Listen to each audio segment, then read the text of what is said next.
He promised to meet me in another life, and then I did.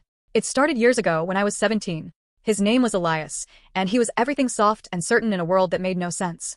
We met by accident, two strangers at a train station who both missed their rides.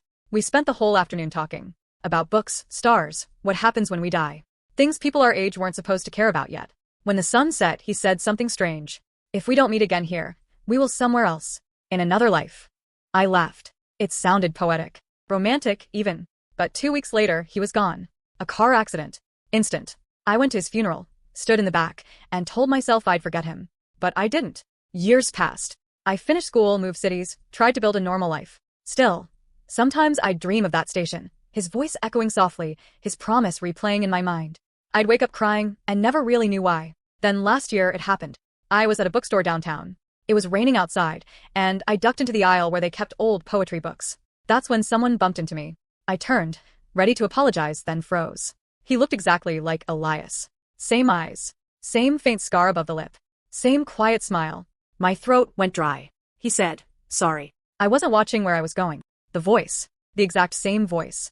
I must have stared too long because he tilted his head and laughed, just like before. "You look like you've seen a ghost," he said. I wanted to tell him everything. That he had died, that I'd mourned him, that he'd promised this would happen, but the words wouldn't come. I just nodded and said, "Maybe I have."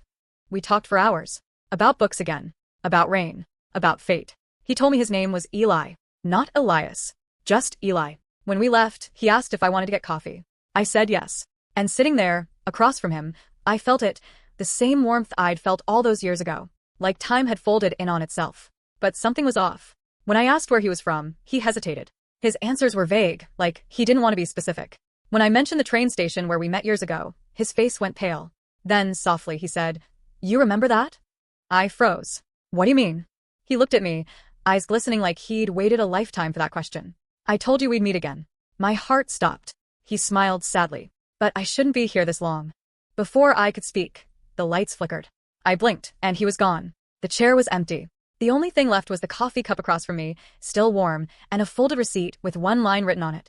Another life, another chance. Now, every time I pass that bookstore, the lights flicker the same way. And sometimes, in the reflection of the glass, I see him smiling, waiting for me to remember the rest.